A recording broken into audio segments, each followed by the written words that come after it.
Have you ever paused, like really paused, to consider what constitutes a good life for you? What are the underlying principles guiding your choices, shaping your actions, maybe even influencing how you feel day to day? It's this fundamental human quest, isn't it? This universal desire for a life that feels deeply satisfying, a flourishing existence. Right. And we often fixate on what we do, the specific actions, the achievements we rack up. But what if the profound secret to a good life lies not just in those external deeds, but in the very essence of who we become? Exactly. And that's really what we're digging into today. Yeah, today we're embarking on a pretty fascinating deep dive into an ancient moral theory that zeroes in on precisely that question: virtue ethics. Yeah. It's this powerful framework that challenges us to look inward, to examine our character, our habits, and surprisingly, even our emotional responses as absolutely central to living a truly flourishing life. And that's exactly our mission today. We're going to, pull back the curtain on the origins and the enduring relevance of virtue ethics, peeling back the layers to understand its core ideas. Okay. Our journey kicks off with Aristotle, often called the chief architect of this whole philosophy. He laid down some really groundbreaking ideas about human flourishing. Then we'll sort of broaden our scope, compare his insights with the distinct but related perspectives of Stoicism and Christian thought. Which should be interesting. Absolutely. Yeah. And you might be genuinely surprised by the pivotal role emotions play in this whole picture, moving beyond just, controlling them. And maybe most importantly, we'll try to arm you with practical, actionable strategies for cultivating virtue in your own life, actual tools you could use. That's key. Yeah. We've basically distilled insights from a pretty wide range of sources: academic journals, deep philosophical discussions, contemporary analyses, to give you a truly comprehensive understanding. Our goal, like always, is to extract the most important nuggets of knowledge, helping you become genuinely well-informed on this profound and deeply personal subject. Okay, let's unpack this. All right, let's do it. Let's start our excavation right at the foundation with Aristotle, this towering figure, the chief architect, as you said. Now, like the great thinkers before him, Socrates, Plato, Aristotle, grappled with that huge human question. What is a good and happy life for a human being? In his terms, what is eudaimonia? Now, it often gets translated just as happiness, but that feels, well, a bit thin, doesn't it? It doesn't quite capture the richness of what Aristotle meant. Not at all. Yeah. Eudaimonia is much closer to human flourishing, or living well, or achieving a state of true fulfillment. It's way more than just feeling good. Right. And Aristotle wasn't looking for a quick, easy answer. He really dug in, didn't he? He undertook this meticulous, multifaceted inquiry into what eudaimonia truly involves. He really did. Was it about achieving civic milestones, being a dedicated public servant, enjoying a fulfilling family life, or maybe just chasing pleasure and excitement? He considered all of that. Could it be theoretical reflection, deep thought, prosperity, robust health, boundless freedom? Or, and this is where his thinking takes that really insightful turn, is it fundamentally about possessing and exercising virtuous character? He cast a very, very wide net. He did. Yeah. And after all that rigorous digging, Aristotle's central answer, which he lays out so powerfully in his Nicomachean Ethics, is remarkably clear and impactful. He says the best human life will require at its center the exercise of virtue or excellent human functioning. Exercise. So doing it. Exactly. This isn't about merely having virtue as some kind of, dormant, hidden quality, like a buried treasure you never actually dig up. No, it's about actively exercising these excellences, putting them into dynamic motion. He quite definitively argues that there's, and I quote, nothing worth having in life except the exercise of the virtues. Wow, that's a strong claim. It is. So the truly flourishing life, the one that embodies eudaimonia, demands that you actively embody, express, and live out these excellent character traits. It's profoundly active, not passive at all. You don't just possess goodness, you have to perform it consistently. That's a powerful distinction, not just having virtue, but actively living it out. So if the exercise of virtue is so central, how exactly did Aristotle define what a virtue is? Was it just like ticking boxes of good deeds? Oh, far from it. Aristotle clarified that a virtue isn't just about what you do, but crucially about how you are internally. He defined virtues as character states that dispose us to respond well to the conditions of human life through both wisely chosen actions and appropriate emotions. Okay, so actions and emotions, that's key. Absolutely critical. It's not enough to simply do the right thing. Yeah. You also need to act from a certain internal disposition, a settled state of character. It's about a reliable and steady pattern of activity, not just a one-off good deed you might do. Right. Think of it less like a switch you flip on and off, and more like a deeply grooved pathway in your being. A truly courageous person doesn't just perform one brave act. They consistently face danger with, appropriate fear, but also determined action. Their courage isn't some dormant inner thing. It's a dynamic, always-on readiness. That makes so much sense. It's about being a good person, not just in theory, but in practice, consistently, reliably. So this idea of a potential state becoming more fully realized, is there a way to visualize that? Make it more concrete? Absolutely. To really get a handle on this active nature of virtue, think about it in terms of potential and actualization. That was a core part of Aristotle's whole metaphysical picture. He believed that a potential state becomes and more fully realized and complete as it takes on a more determinate form. So imagine a master carpenter looking at a raw block of wood. That wood has the potential to become 100 different things: a table, a shelf, maybe just firewood. Right. But it only becomes fully realized, complete, when the carpenter, through their skilled craft and deliberate actions, shapes it into, let's say, a finely crafted chair. Got it. In the same way, your capacity for virtue, for courage, for justice, for temperance is a potentiality. It's more fully realized when it is determinately expressed in concrete activity. So you have to do the virtuous things to be virtuous. Precisely. A virtuous life, therefore, is anything but passive. Aristotle actually used this quite vivid analogy, almost poking fun at the idea of virtue without action. He imagined someone like, Sleeping Beauty, just lying there inactive, merely possessing excellence. Ah, okay. He said possession of excellence seems actually compatible with being asleep or with lifelong inactivity. But a person who was living so no one would call happy unless he were maintaining a thesis at all costs. So you can't just be good potential, you have to live it. Exactly. The point is, true happiness, eudaimonia, requires active, engaged participation in the world through virtuous action. It's a constant process of shaping yourself through your choices and your deeds. Okay, so virtue isn't about being a good person just in theory, but in consistent practice. It's a stable, enduring character. But that raises an interesting question, doesn't it? What about those really devastating blows life can deliver? Does Aristotle believe virtue can survive anything? I always sort of pictured virtue as this impenetrable inner fortress. Yeah, that's a common misconception. And Aristotle, ever the pragmatist, was keenly aware of life's complexities. He absolutely acknowledged that a good life presupposes a certain measure of prosperity and luck. Ah, okay. So luck plays a role. It does. He understood that virtuous activity cannot be purely internal and must have some outward success in the world. You need, as he put it, propitious conditions as well as external resources or goods to fully exercise your virtues. Right, like how can you practice generosity if you literally have nothing to give? Exactly. Or courage, if you're never faced with the challenge. He even explicitly stated that external goods, like friendship, aren't just instrumental aids to virtue. Friendship adds something to happiness in its own right, and its loss or absence mars it.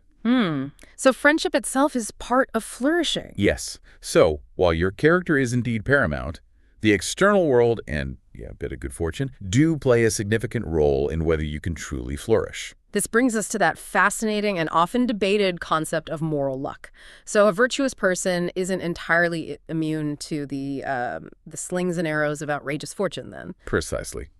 Aristotle wasn't naive about suffering. He recognized that while virtuous activity can endure a lot, frequent and great misfortunes can crush and spoil one's happiness and definitely impede virtuous activity. Oh, wow. Yeah.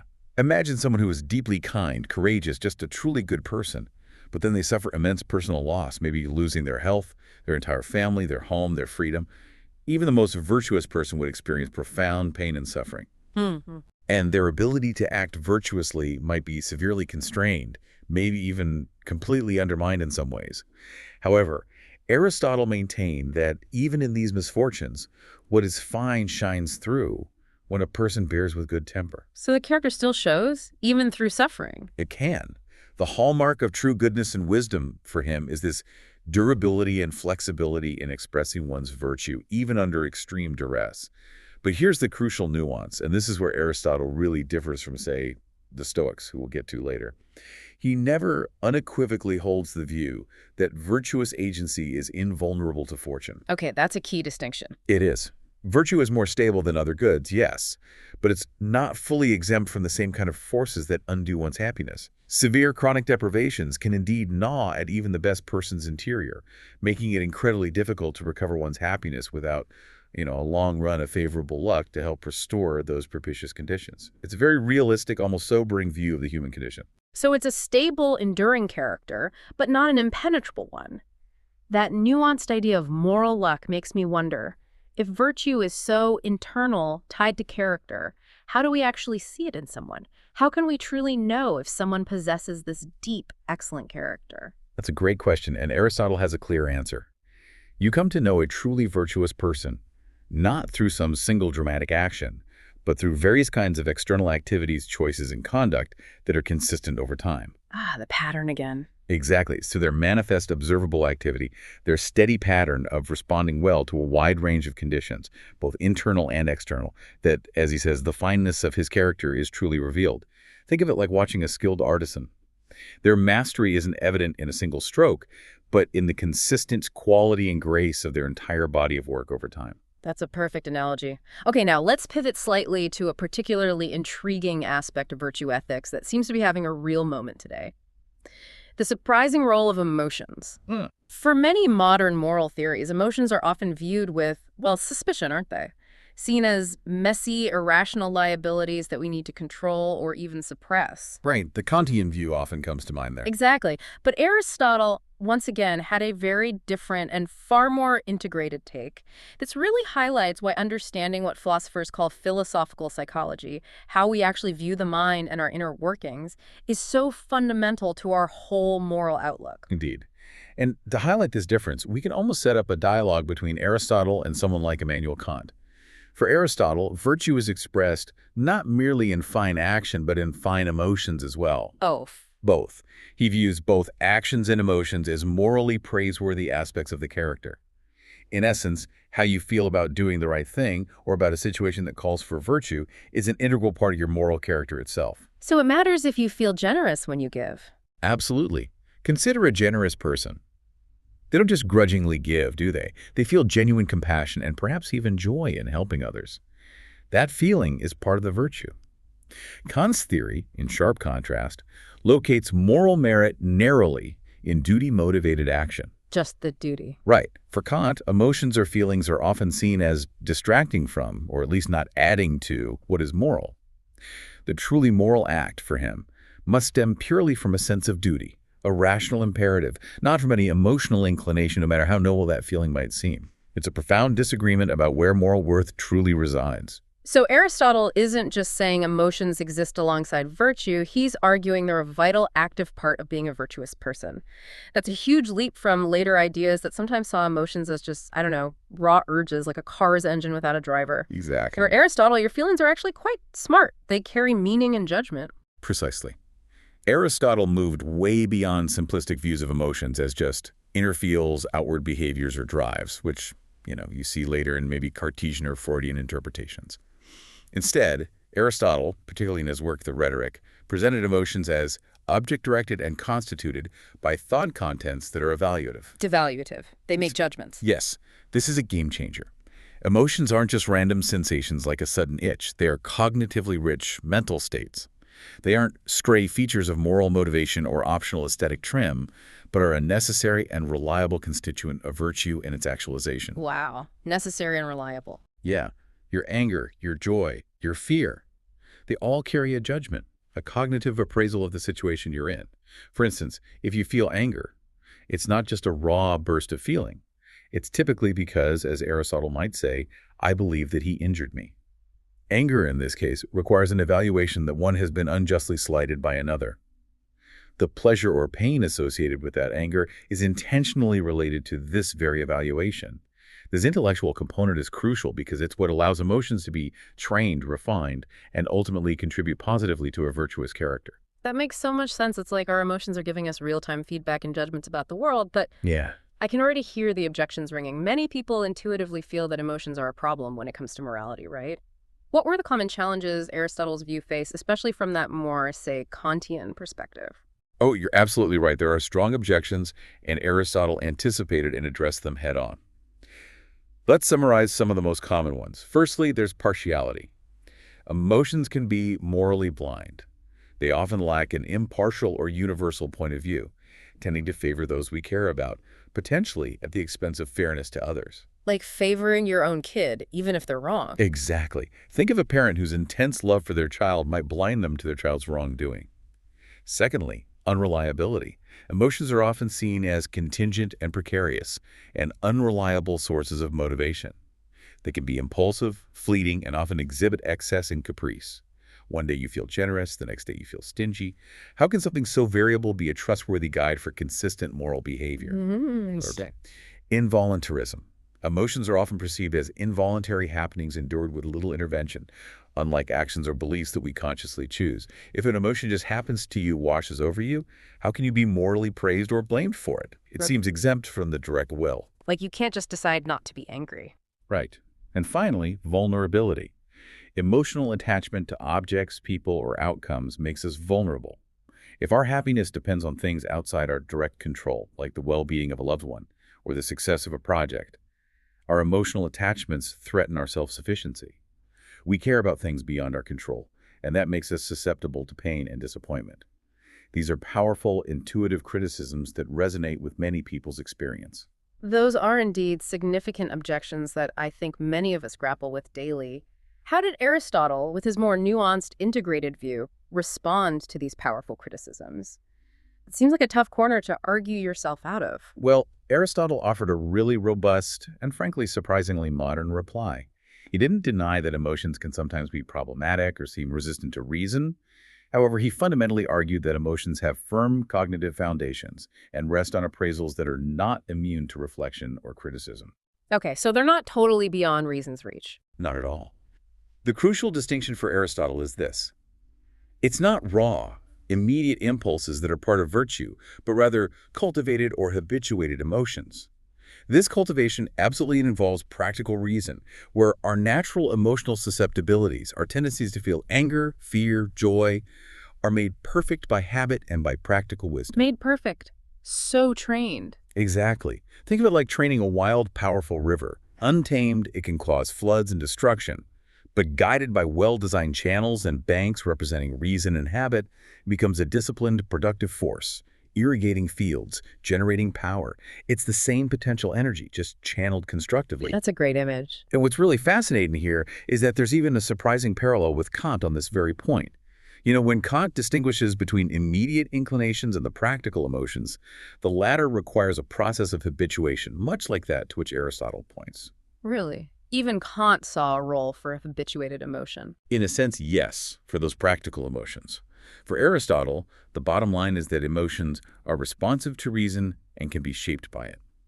Through proper training, consistent effort, and the development of practical wisdom, emotions could be the part of the soul that can be made to listen to and obey the more reasonable and circumspect judgments of the authority of the rational part. Listen and obey, so they become allies. Yes, it's not about merely suppressing or controlling emotions, trying to keep a lid on them. It's about a deep transformation of our emotional nature, refining them so they align with reason and genuinely contribute to our flourishing. It's about educating our feelings, not just policing them. That's a profound difference, moving from suppression to true transformation. It makes emotions an active partner in our moral development, not just a liability to be managed. Now, beyond just being something we cultivate, let's explore some of the more intuitive and perhaps indispensable ways emotions actually function in morality. One key aspect you mentioned is their epistemological role, how they help us know things, gain awareness. Yes, exactly. Emotions, in this sense, function as modes of attention. They act like internal spotlights, helping us sense what is morally salient, important, or urgent in ourselves and our surroundings. They essentially guide us to find out the proper morally relevant news. Morally relevant news. I like that. Think about it. Sorrow and grief aren't just unpleasant feelings. They powerfully alert us to significant human suffering and loss, signaling that something important has happened. Pity draws our attention to blameless ignorance or misfortune, prompting us to consider another's undeserved hardship and perhaps act. Right. Empathy helps us recognize others' need for support and connection, while love guides us towards individuals worthy of our devotion and care, highlighting their value. These emotions aren't just raw feelings. There are sophisticated internal alarm systems and compasses, drawing our attention to what genuinely matters in the complex moral landscape of life. And they don't just register information for us, do they? They also play a crucial role in how we relate to the world and especially to each other through the communication of value. Absolutely. Emotions are fundamental modes of responding, serving both to receive information and signal it. Our emotional attitudes and expressions, both the words we use and, often more powerfully, our nonverbal cues, reflect what we are and what we hold as important. They track and convey what we care about. So how we help matters as much as that we help. Often, yes. For instance, simply giving money to charity, an act of helping, might not be received or morally evaluated in the same way if it's done with a cold, detached, emotionally flat demeanor, compared to the same action conveyed through genuine compassion and warmth expressed in one's voice or face. Yeah, you can feel the difference. Totally. If you're comforting a child who's scraped their knee or helping a colleague navigate a tough deadline, the emotional tone, the empathy, the encouragement is often inseparable from the act of helping itself. We sense another's devotion through a genuine smile or a twinkling eye, or their disapproval through a flat intonation or a furrowed brow. These are all vital cues that signal our values and how we perceive the situation, communicating far more than words alone. That makes perfect sense. It's those subtle, often unconscious cues that convey so much depth. Beyond communicating outwardly, you also mentioned emotions are crucial for self-knowledge. How do they help us understand ourselves better? They are incredibly powerful self-revelators. Emotions often disclose information that we might not have been aware of independent of experiencing those emotions. For example, feeling an unexpected pang of envy might reveal a hidden insecurity or desire you weren't consciously acknowledging. Or experiencing a surge of admiration for someone's courage might show you what values you truly aspire to yourselves. Aristotle explicitly linked this capacity for self-knowledge through emotion to what he called character or virtue friendships. Ah, the best kind of friends. Exactly. In those deep, trusting relationships, friends help each other know intimately and disclose ourselves through shared emotional experiences and what he called affective memory, remembering shared feelings and challenges. In those safe spaces, our emotions can act like mirrors, reflecting our deepest values and vulnerabilities back to us, helping us understand who we are and what we truly care about in ways we might never discover entirely on our own. That sounds incredibly insightful, the role of shared emotion in friendship for self-discovery. And finally, the most obvious role, perhaps. Emotions must have a strong motivational role, right? They're not just about judging or communicating or knowing, but about actually moving us to act. Absolutely. Emotions are undeniably motivational as they can move us to action. They're often the very reasons for acting, as when someone acts out of compassion, out of friendliness, out of sympathy. Think of someone rushing instinctively to help a stranger in distress. Often, it's a surge of empathy or compassion that propels them forward, not necessarily a detached calculation of duty. The feeling itself pushes you. It can be a powerful engine. So to sort of summarize the multifaceted value of emotions for Aristotle, they're not peripheral annoyances, but absolutely central to a moral life.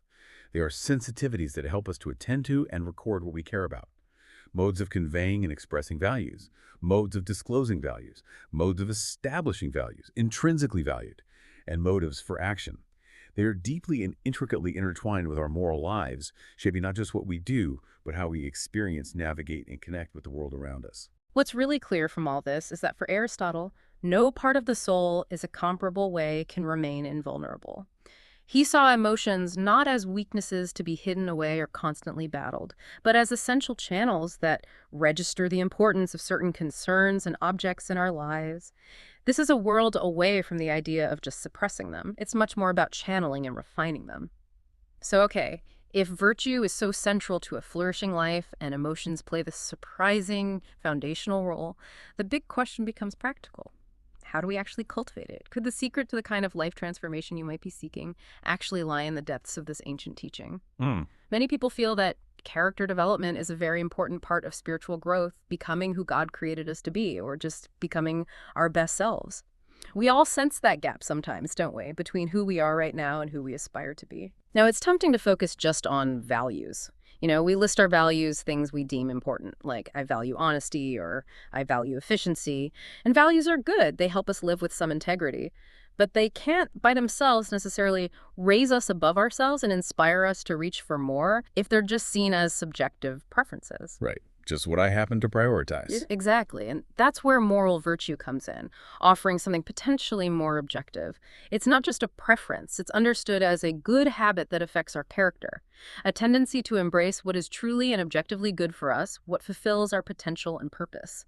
The idea here is that the source of this goodness lies outside of ourselves, beyond us, making virtue something objectively good to aspire to, something that truly enhances our humanity, not just reflects our current choices. That's an excellent and really crucial distinction between a subjective value and an objective virtue. And within this broader concept of virtues, it's helpful to categorize them a bit. Traditionally, we talk about natural virtues. These actually predate Catholic thought, originating in ideas about natural moral law. These are basically habits that indicate how we can become more human and fulfill our human potential simply by living out our rational, social nature well. Okay, natural human potential. Right. And within these natural virtues, we find two main types. First, there are the intellectual virtues. These help us grow in our ability to know the truth. They aren't about moral goodness directly in the sense of action, but they are absolutely essential for wisdom and making good judgments. Like what? Think of things like studiousness, the habit of diligently seeking knowledge, intellectual humility, recognizing the limits of your own understanding, which is huge, mental focus, the ability to concentrate deeply, and curiosity, that genuine hunger to learn and explore. These qualities equip us to see truth effectively, persevere through intellectual challenges, and build sound reasoning skills. Got it. Intellectual tools. Exactly. And second, we have the moral virtues. These are the ones that help us embrace what is truly good and act accordingly in our daily lives. These are the character traits that shape our desires and actions towards what is genuinely beneficial for ourselves and for others. These are the ones we usually think of as virtues. Pretty much. Examples include temperance, which is that crucial self-control over physical pleasures, helping us choose moderation over harmful excess; fortitude, the courage to persist through difficulty, pain, and fear; justice, the habit of giving others what is rightfully due to them; chastity, which relates to integrated sexuality; patience, enduring suffering or annoyance with grace; perseverance, sticking with a worthwhile task despite obstacles; and modesty, having a proper, balanced assessment of oneself. These virtues encourage us to pursue what is truly good, even when it's difficult, and to consistently choose a superior, lasting good over an inferior, fleeting one when we're tempted. They fundamentally make us better, more functional human beings. Okay, so those are the virtues we can cultivate through our natural reason and effort, things accessible to anyone striving for a good life. But you also mentioned the concept of supernatural virtues. How do they differ, and what do they add to this picture, particularly within, say, Catholic theology? Right, that's where things take a distinct theological turn, moving beyond what natural reason alone can achieve or even fully comprehend. In Catholic theology, supernatural virtues are distinct because they draw us beyond ourselves into the divine life of God. Beyond human potential. Yes, their aim isn't just about fulfilling natural human potential, but about participating in something higher, a divine reality. These refer to exercises of grace that help us to participate in the divine life. They are seen as elevating our natural human capacities, making our life not just fulfilling in a human sense, but glorious in a spiritual sense. Okay, and what are they? The three primary theological virtues are faith, hope, and charity, often called love. Faith isn't just believing certain facts are true, but a profound trust and knowledge gifted by God, accepting what He has revealed as true, leading ultimately to intimacy with God. Hope is the trusting expectation that God will be true to His promises, particularly His promise of eternal life, leading to confidence in God's goodness even amidst suffering and uncertainty. And charity, or caritas, self-sacrificing love, isn't just human affection or goodwill. It's understood as a participation in the divine love of the Trinity itself, loving God above all else for His own sake, and then loving others with that very same divine love. Wow. These virtues are considered infused in us by God alone through grace, often at baptism, and are seen as necessary for attaining supernatural happiness, a happiness that transcends purely human nature and finds its fulfillment in union with God. They are fundamentally gifts that transform our capacity for goodness beyond our natural abilities. So we have these broad categories, natural and supernatural. But for someone starting out wanting to improve their character, where do they even begin? It sounds like a lot.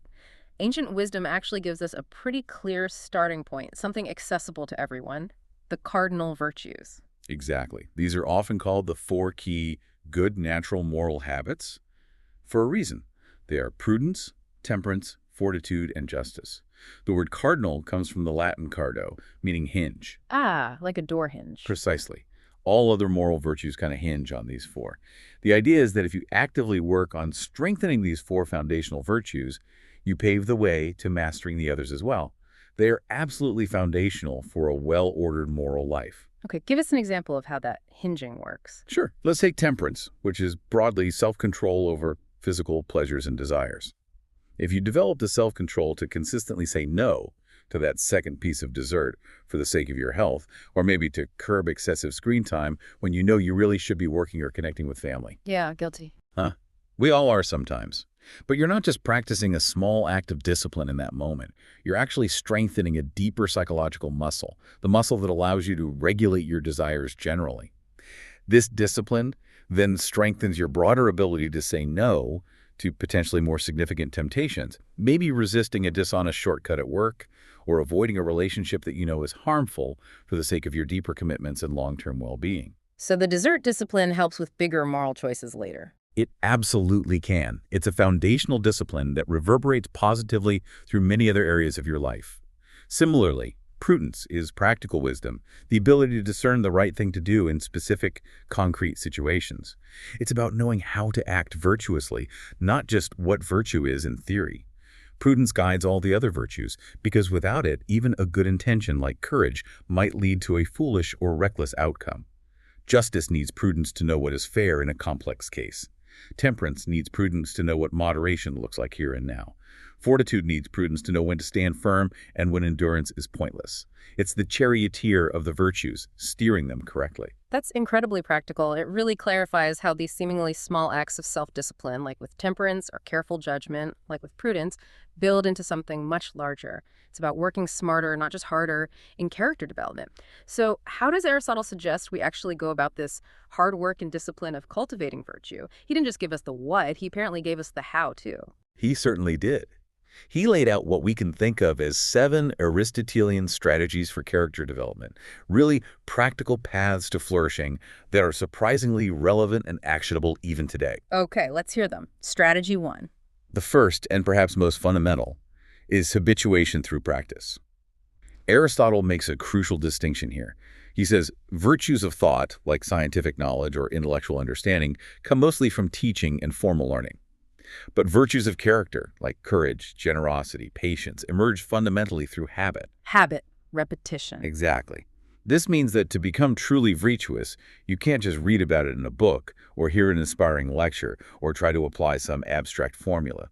You acquire these deep-seated habits by repeating appropriate thoughts, feelings, and actions over and over again until we gradually become disposed to think, feel, and act in the right ways, as if by second nature. Like learning an instrument. Precisely the analogy Aristotle uses. Just as a musician becomes a virtuoso by practicing their instrument repeatedly, hitting the right notes, developing muscle memory, or an athlete becomes exceptional by consistently training and refining their movements, a person becomes morally virtuous by consistently performing good actions, deliberately cultivating appropriate thoughts, and consciously shaping their emotional responses over time. Aristotle famously put it, we become just by doing just actions, temperate by doing temperate actions, brave by doing brave actions.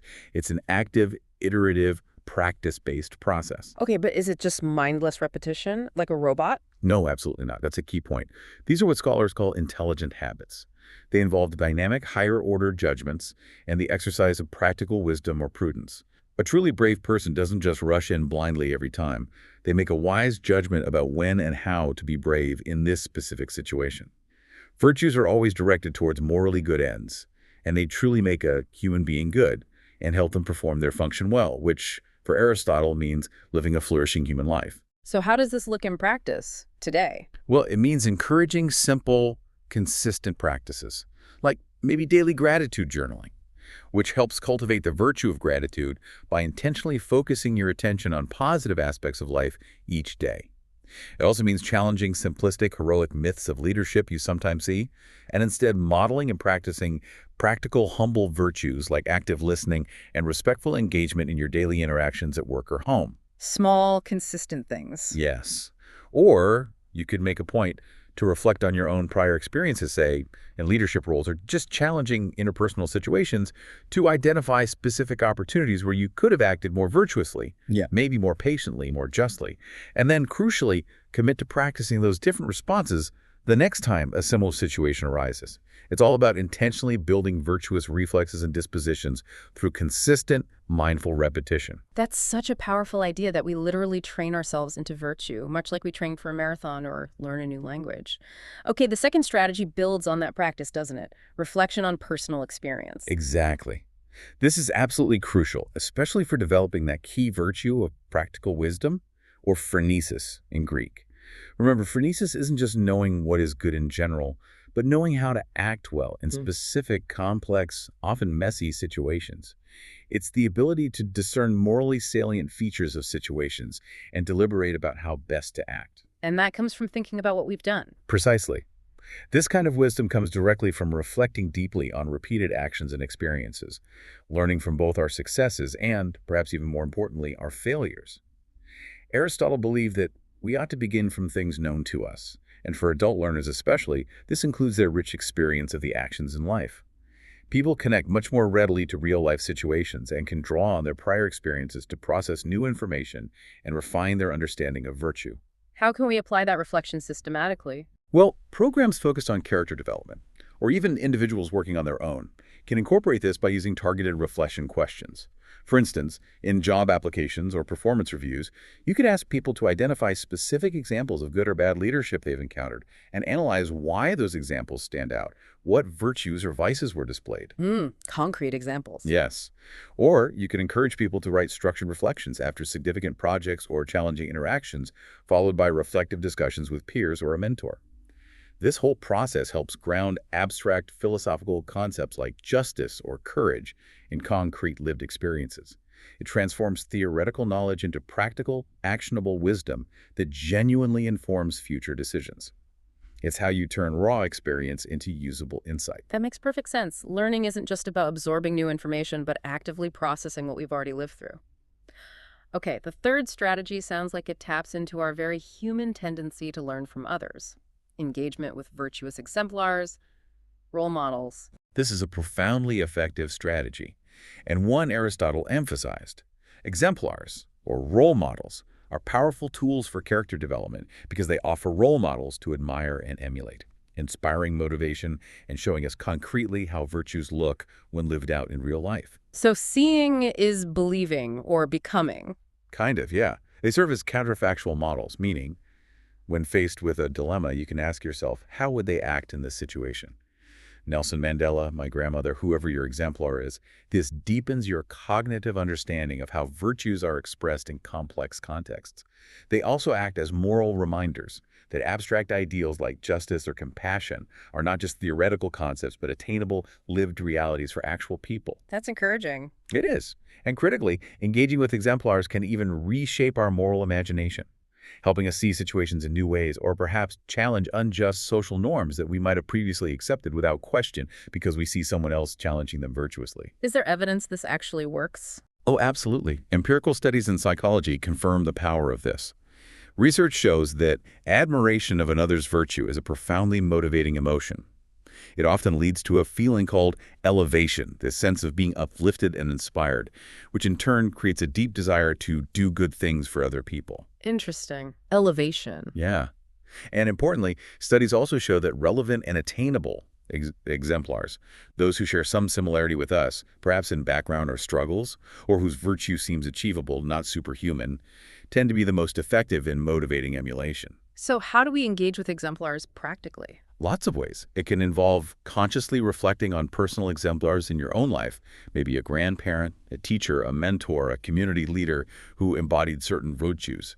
It means reading biographies or watching documentaries about historical figures like Nelson Mandela, who exemplified forgiveness and perseverance under extreme pressure, or Martin Luther King Jr., whose courage and unwavering commitment to justice changed a nation. So history and biography. Definitely. But also engaging with exemplars through the arts, visiting a national portrait gallery, and reflecting on the faces and stories, analyzing characters in complex plays like Shakespeare's King Lear to understand the nuances of power, loyalty, and betrayal, or even exploring something like leadership and the wisdom of jazz to see how virtues like improvisation, collaboration, and deep listening play out in a creative context. Wow, creative sources too. Yes.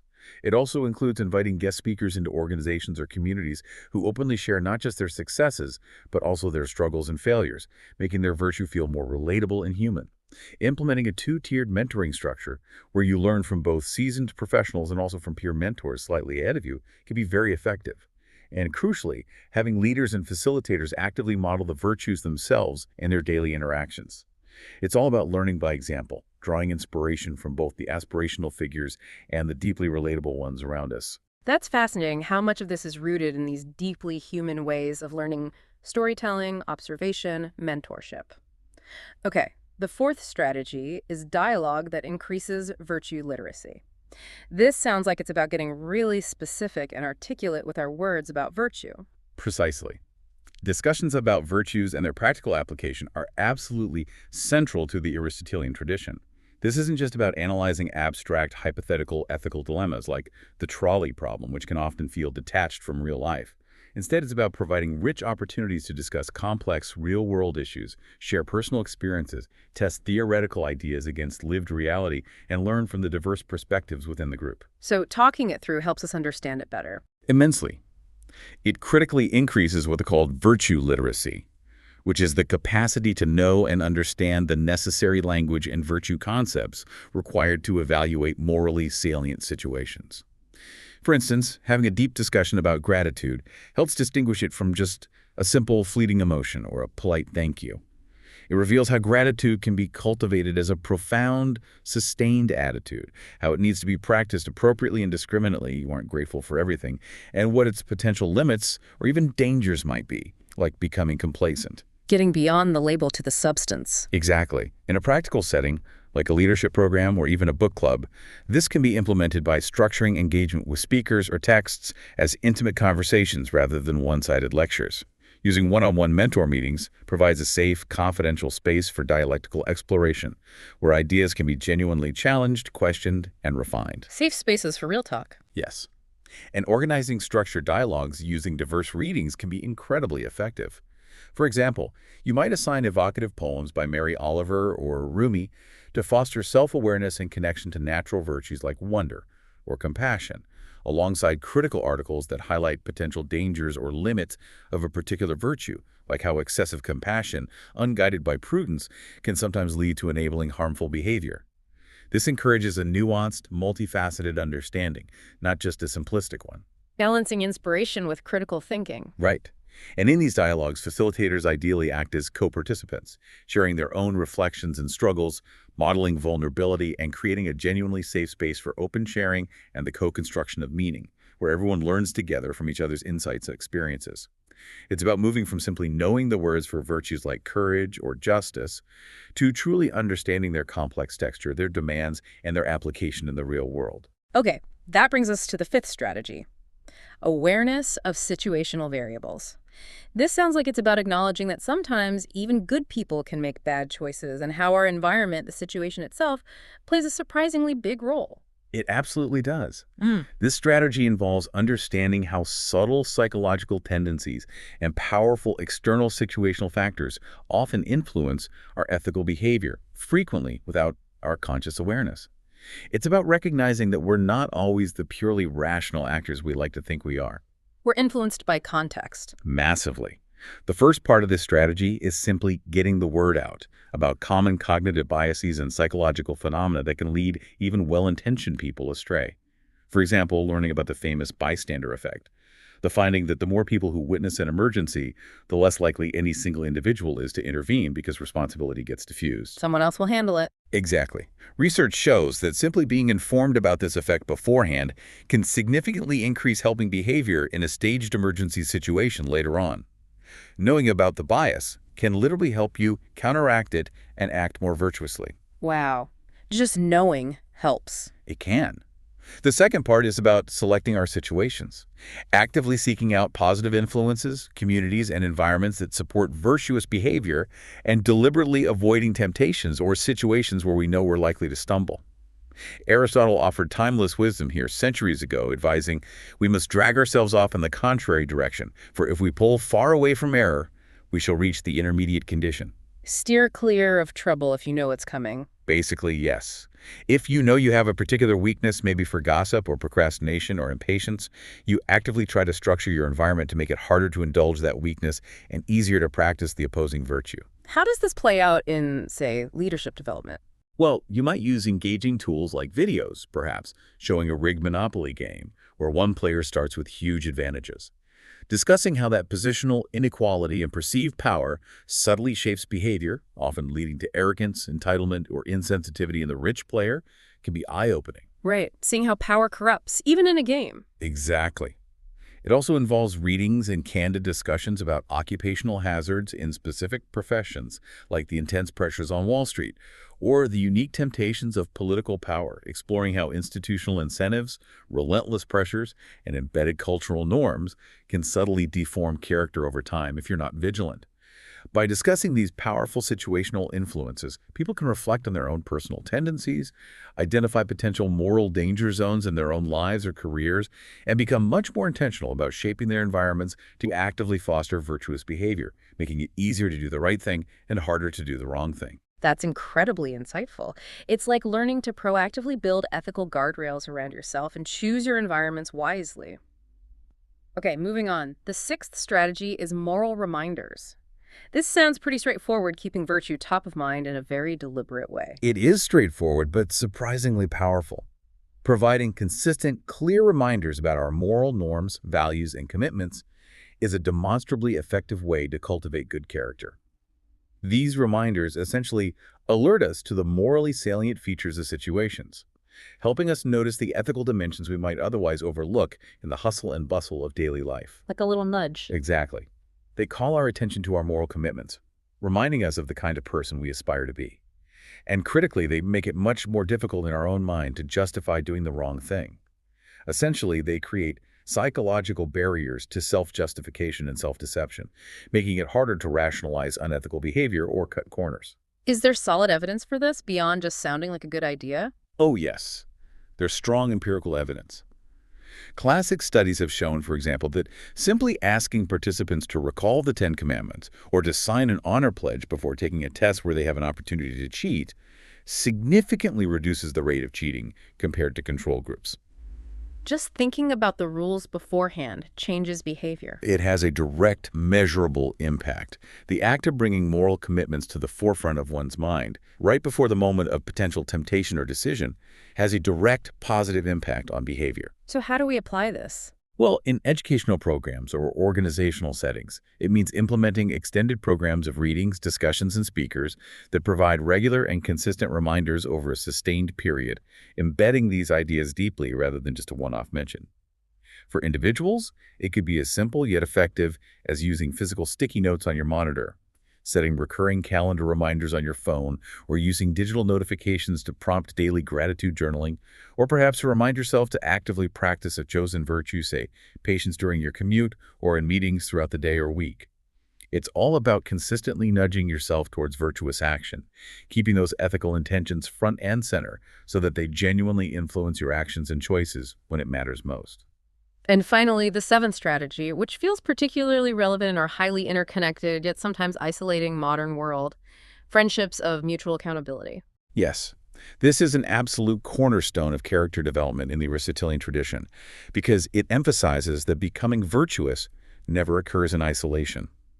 We are inherently social beings, deeply shaped by our relationships, our friends, our close community, our family.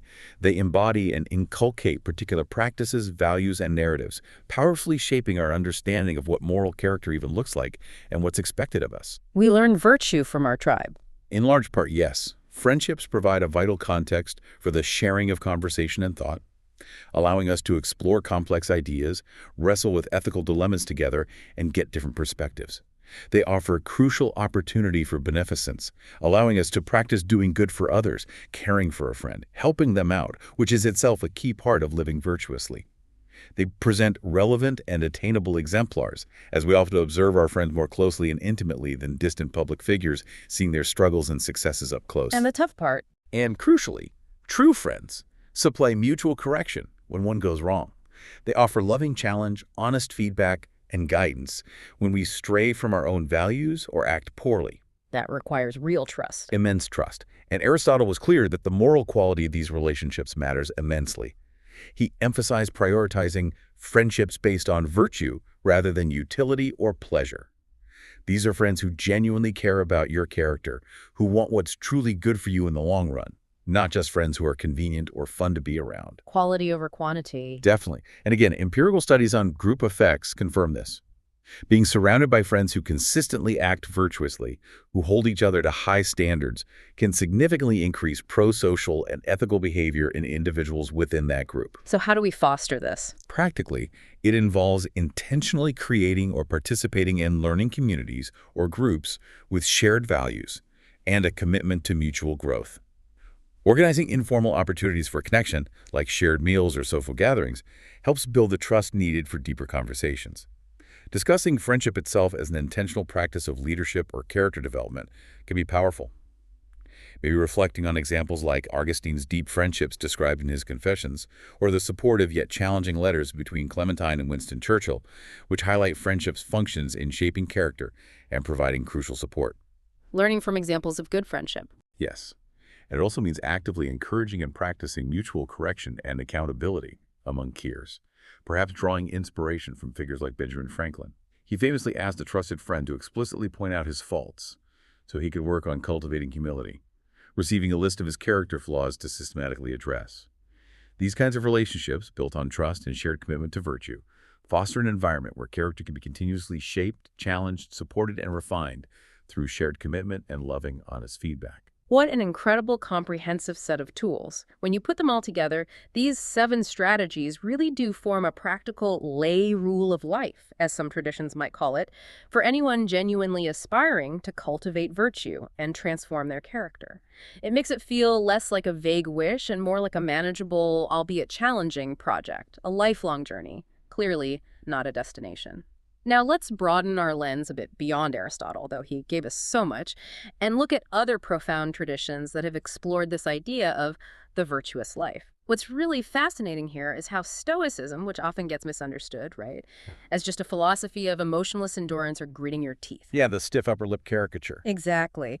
But they also define virtue fundamentally as living according to nature. What did they mean by that? Yeah, the Stoics are indeed often caricatured as these rigid, unemotional figures, but their concept of nature is quite specific and really nuanced.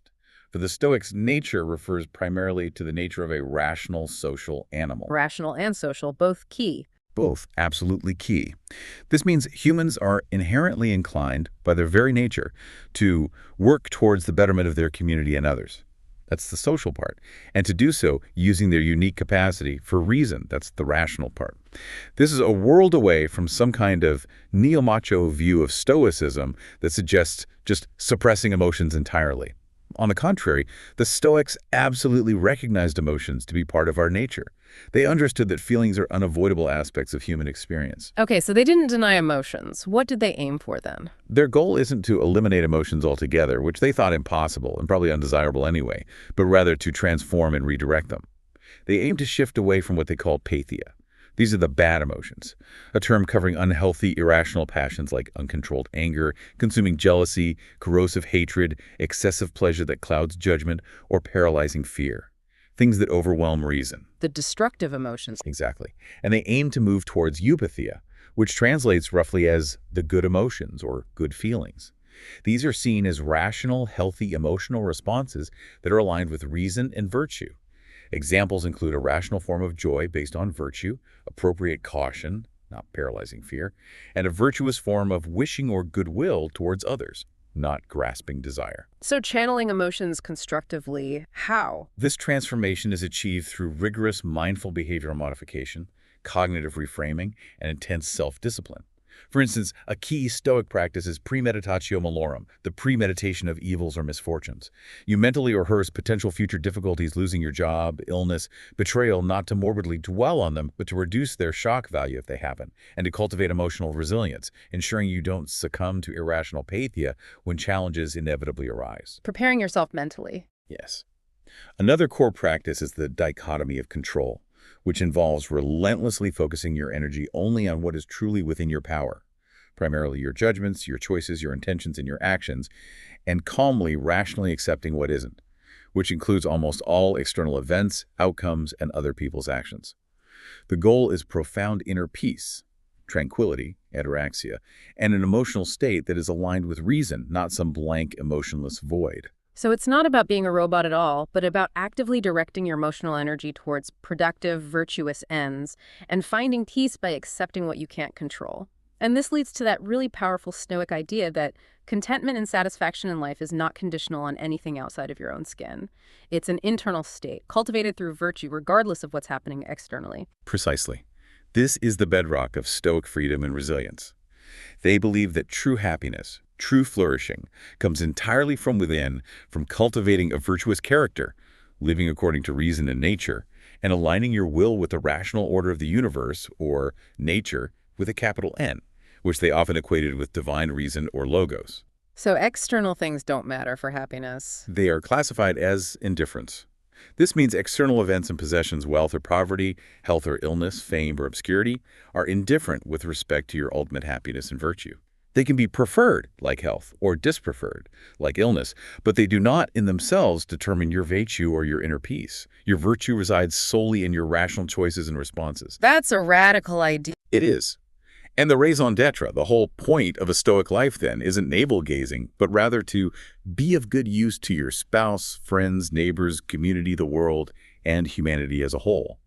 It's a philosophy deeply rooted in both radical self-mastery and profound social contribution, seeing oneself as a citizen of the cosmos, cosmopolites.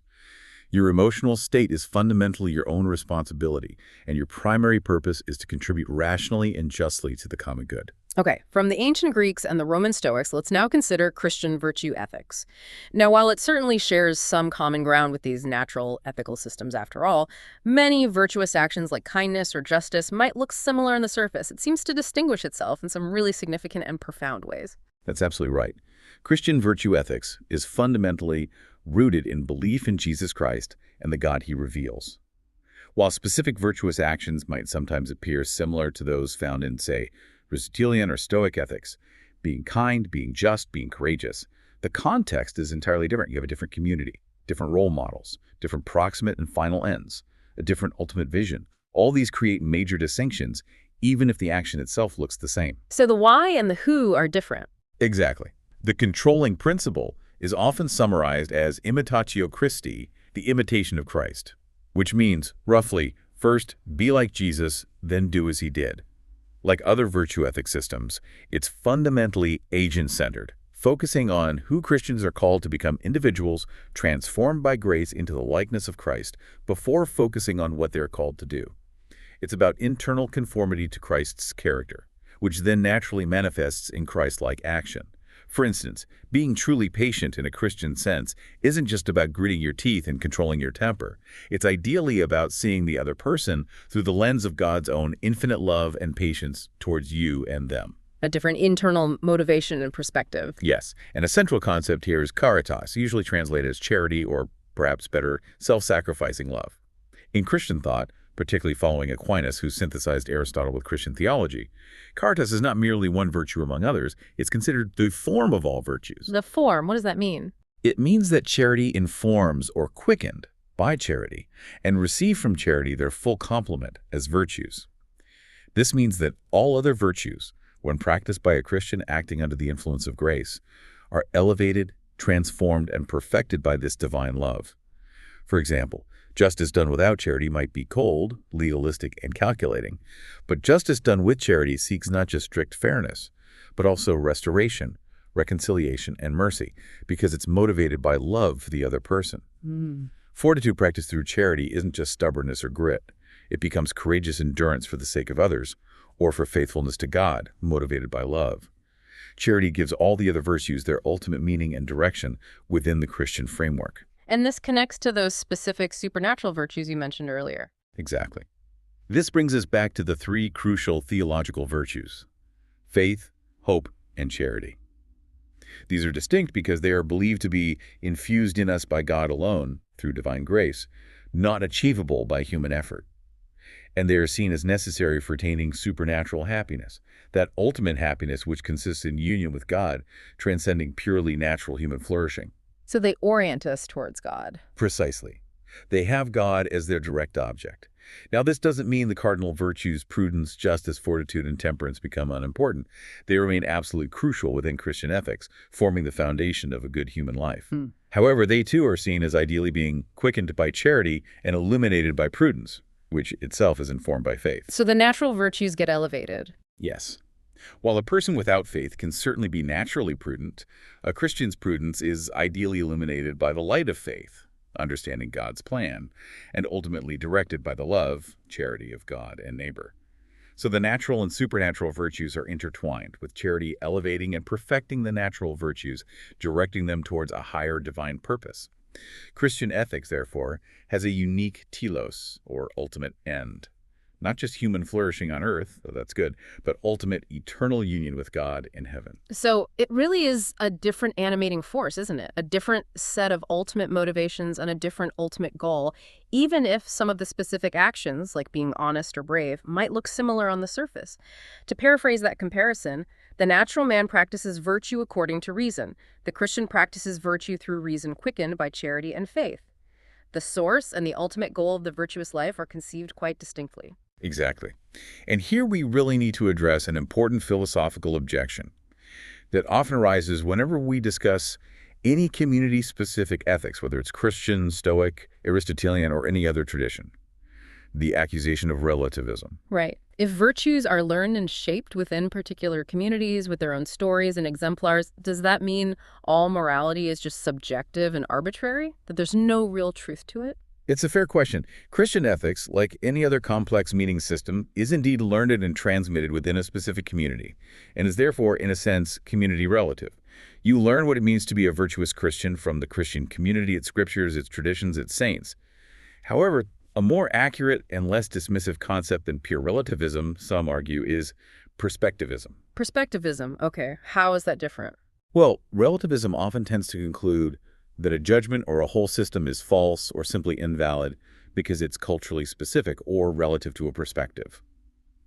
Perspectivism, on the other hand, tends to conclude to a partial truth, recognizing that all human understanding, including moral understanding, is inevitably limited by its specific viewpoint or perspective, but that doesn't automatically make it false. It just means it's incomplete. Okay, tell me more. The philosopher Bernard Lonergan provides a really clear framework for understanding perspectivism in all human knowledge, including ethics. He articulates 3 core reasons why human knowledge is always perspectival. First, human knowers are finite. The amount of relevant information available at any one time is potentially vast and always incomplete, and we seldom attend to all of the information we do have. We simply can't grasp the whole infinite picture of reality. We have limited bandwidth. Exactly. Second, knowers are selective. Our understanding is profoundly influenced by our past socialization, our cultural background, our language, our personal experiences, our interests, and our values. All these factors shape what we notice, what we focus on, and what we deem important. And third, knowers are individually different. Because we all have unique histories, genetic makeups, and perspectives, we naturally make different selections of data and interpret it differently, even when looking at the very same situation or text. Like the blind man and the elephant. Precisely. Oh. Or Lonergan used the analogy of 2 individuals standing on different floors of the skyscraper, looking out at the city below. Each gets a different but no less partial view of the total panorama. Neither view is necessarily wrong or false, but neither captures the complete picture of the city. Each perspective reveals some truths, but obscures others. That analogy makes it so clear. So applying this to ethics, it means there are no meaning systems, including no ethical systems, that are universal and non-perspectival in the sense of being grasped fully and completely from a view from nowhere. And this has profound implications, doesn't it? It means moral norms and our understanding of virtue are not some kind of static, permanent achievement to be learned once and for all, like memorizing the periodic table. Precisely. This perspectival understanding means the virtuous life isn't a checklist you complete or a final destination you arrive at and then you're done. Instead, virtue ethics, seen through this lens, understands the moral life as part of a dynamic, ongoing process of self-realization and deepening understanding. As the poet Rainer Maria Rilke wisely wrote, no feeling is final. Our understanding of virtue, our capacity for it, our moral sensitivity, even the virtues themselves as we understand and live them, are constantly evolving, hopefully deepening throughout our lives. We never fully arrive. Never fully. As Aristotle himself noted, a person is not to be judged definitively virtuous except perhaps in a complete life, looking back at the whole trajectory. This implies that subjects, meaning us, are not yet as authentically or consistently virtuous as they can be. We are always, in a sense, in process, always becoming. Every experience, every challenge, every relationship, every new piece of wisdom potentially refines our perspective and enhances our potential for virtue. It's an endless, dynamic journey of growth and becoming, recognizing that we can always become more excellent, more wise, more compassionate, more truly ourselves. Which, of course, raises an important question about how we continue that journey. So we've really covered some ground today. We journeyed from Aristotle's foundational concept of eudaimonia, that deep human flourishing, and explored the very nature of virtue itself, seeing how it's an active, ongoing pursuit, a matter of habit and character, not just a passive state. We dove into the essential and, maybe for some, surprisingly central role of emotions, seeing them not as liabilities to be suppressed, but as cognitive, evaluative partners in our moral development when properly cultivated. Mm-hmm. Then we shifted to the practical, discovering those 7 systematic Aristotelian strategies for actually cultivating character in our daily lives, from habituation or reflection to exemplars and accountable friendships. And finally, we broadened our perspective, touching on the distinct yet overlapping insights from Stoicism and Christian ethics, highlighting the sheer richness and complexity of what it truly means to live a virtuous life across different traditions. It's clear this isn't just some abstract philosophical discussion, it's really a profound, lifelong exploration of human flourishing and self-actualization. Yeah, and if we try to connect this all back to the bigger picture, this deep dive really reminds us that the pursuit of virtue isn't about rigidly adhering to some set of external rules or frantically trying to reach some fixed endpoint of perfection. It's fundamentally about engaging in a lifelong dynamic process of becoming. It's about consciously, intentionally shaping our character, our habits, our thoughts, and our emotional responses to the world around us. It's about recognizing that, as Aristotle himself put it so eloquently, and it bears repeating, the purpose of our examination is not to know what virtue is, but to become good. Become good. It's an active, continuous engagement with who we are right now and who we aspire to be. It's a journey of growth and transformation that never truly ends, because there's always room to become better, wiser, more virtuous. So, what does this all mean for you listening right now? Maybe consider this. If virtue is indeed a state of character that helps us respond well through wisely chosen actions and appropriate cultivated emotions, and if our emotions really are capable of being educated, refined, and informed by reason, as Aristotle argued, what small, intentional, practical practice, maybe drawing from those 7 strategies, could you adopt this week? Just one small thing. Could you begin shaping one specific emotional response, maybe impatience or frustration or cynicism, towards a more virtuous end? Is there an emotion you currently see primarily as a hindrance, maybe even a daily battle you fight? Like, for me, it's often that struggle with procrastination or maybe anxiety about the future that, with consistent cultivation, mindful attention, and perhaps the support of virtuous friends, could actually transform and become a powerful ally rather than an obstacle in your personal pursuit of a good life, a truly flourishing existence.